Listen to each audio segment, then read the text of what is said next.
Assalamualaikum warahmatullahi wabarakatuh. Saya Aprilia Lestari. Dalam video kali ini saya akan membahas tentang perancangan arsitektur 2 yang mana kami ditugaskan untuk membuat rumah hemat energi. Untuk konten video ini sendiri, yang pertama ada literatur, yang kedua ada bedah karya, yang ketiga ada analisa, yang keempat ada konsep, dan yang kelima ada perancangan. Pertama, saya akan membahas tentang literatur sedikit. Rumah tinggal tema hemat energi atau biasa disebut konstruksi hijau adalah sebuah gerakan berkelanjutan yang mencita-citakan terciptanya konstruksi dari tahap perencanaan, pelaksanaan, dan pemakaian produk konstruksi yang ramah lingkungan, efisien dalam pemakaian energi dan sumber daya, serta berbiaya rendah. Aplikasi dari konstruksi hijau dapat berupa rumah hemat energi, di mana rumah tersebut didesain untuk mengurangi pemakaian listrik dalam pencahayaan, tata udara, serta ramah lingkungan. Ini adalah beberapa tips untuk rumah hemat energi yang kami dapatkan dari sumber Google. Mengenal rumah pasif, hunian hemat energi dengan biaya terjangkau. Jadi, apa sebenarnya yang dimaksud rumah pasif itu? Apa perbedaannya dengan rumah aktif? Secara sederhana, rumah aktif adalah rumah yang menggunakan elemen aktif yaitu tenaga listrik seperti misalnya lampu, penyejuk ruangan, sedangkan rumah pasif adalah rumah yang memanfaatkan energi dari alam seperti angin dan cahaya matahari. Mengusung konsep hemat energi, permintaan pembangunan rumah dengan konsep ini pun semakin meningkat. Untuk konten kedua adalah bedah karya, yang mana saya mengambil rumah baca Pak Apep yang berlokasi di Bandung, dengan site area 330 meter persegi, luas area 180 meter persegi dengan ketinggian bangunan 7,5 meter. Untuk lantai dasar terdiri dari community library, reading terrace, entry, foyer, amphitheater, garasi, garden, storage, sama carport. Dan untuk lantai pertama ada living room, dining room, bedroom, teras, bathroom, and void. Untuk lantai kedua ada bedroom, study and library, storage, void, dan teras. Ini adalah potongan A. Nah, ini adalah gambar interiornya. Lanjut ke konten ketiga, yaitu analisa. Yang mana di sini ada analisa penghuni. Ada ayah yang berusia 45 tahun, bekerja di perusahaan BUMN, memiliki hobi bersepeda dan memancing.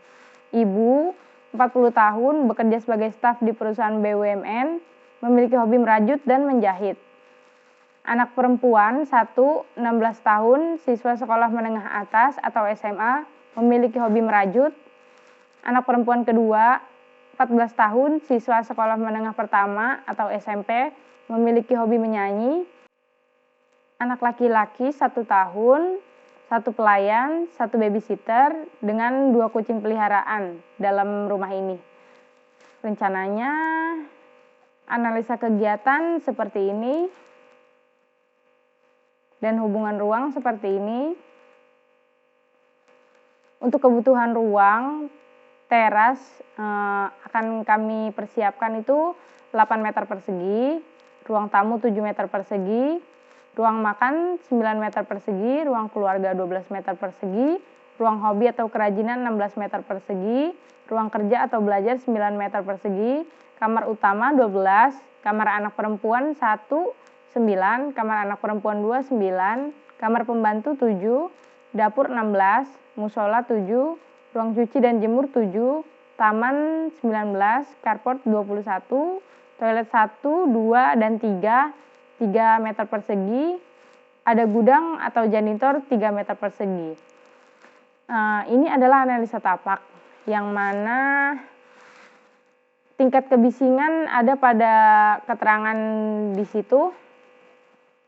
Untuk sebelah timur berbatasan dengan Bintaro Home Residence, sebelah barat berbatasan dengan lahan hijau atau kosong, sebelah utara berbatasan dengan hunian warga, sebelah selatan berbatasan dengan lahan hijau atau lahan kosong, Untuk sifat konturnya sendiri relatif datar, berbatasan dengan jalan komplek dan bangunan hunian.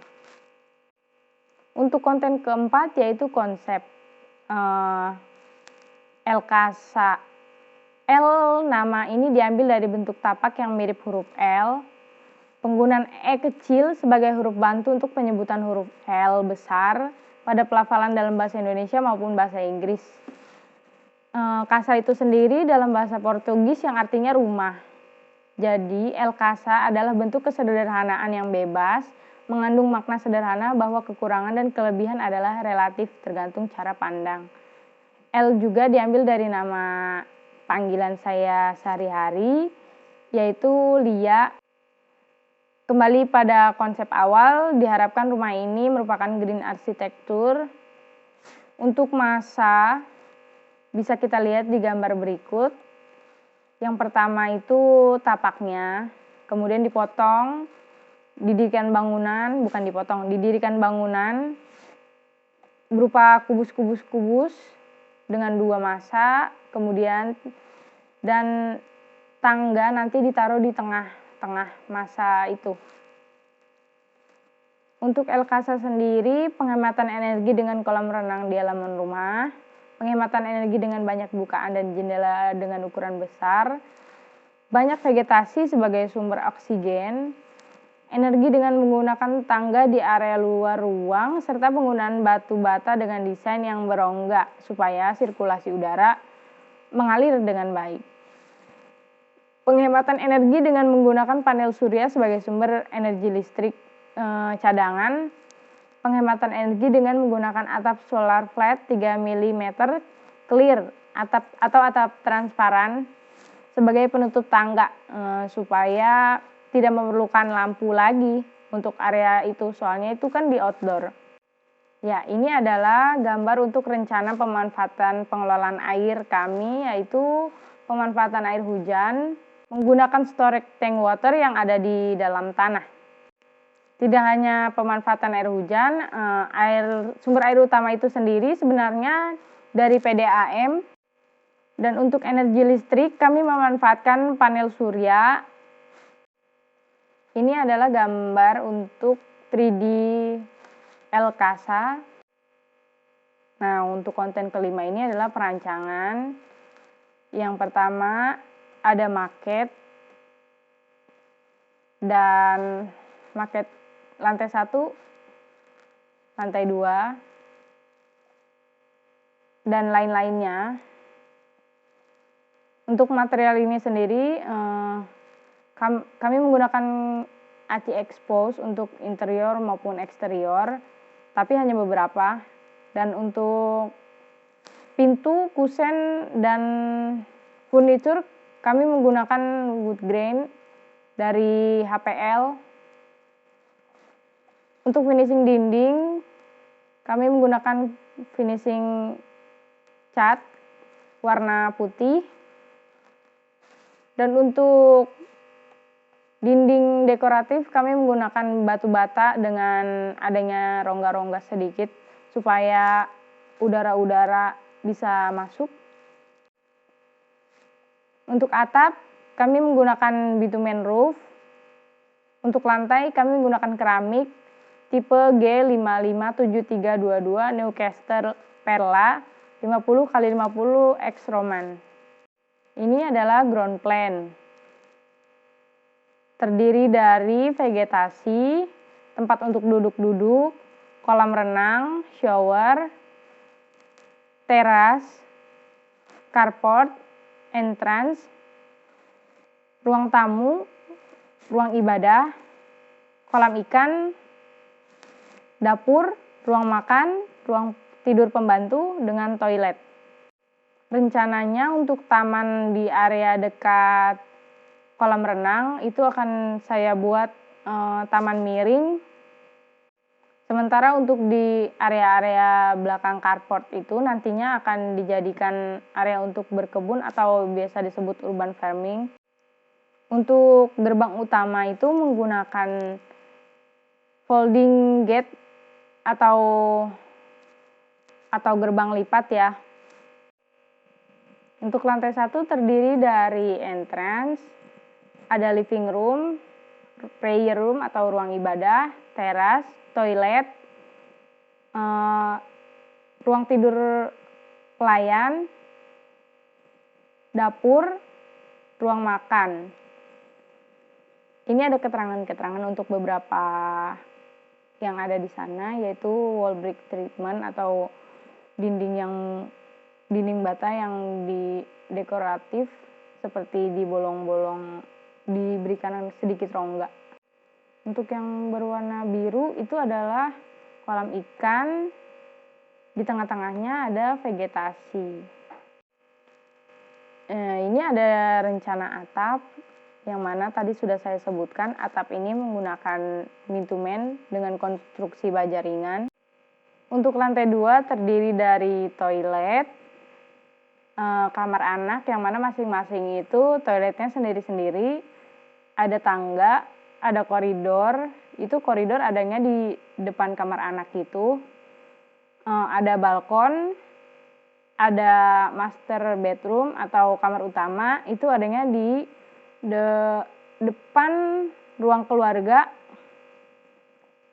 Di belakang ruang keluarga itu ada study and hobby room atau untuk berkegiatan-kegiatan seperti merajut, belajar kelompok atau bekerja bisa di sana. Ini adalah gambar untuk penzoningan lantai 1 dan ini adalah gambar untuk penzoningan lantai 2. Ini ada gambar tampak depan, tampak belakang, tampak samping kanan, dan tampak samping kiri. Dan ini ada gambar potongan, yang mana tadi sudah saya sebutkan akan ada taman miring.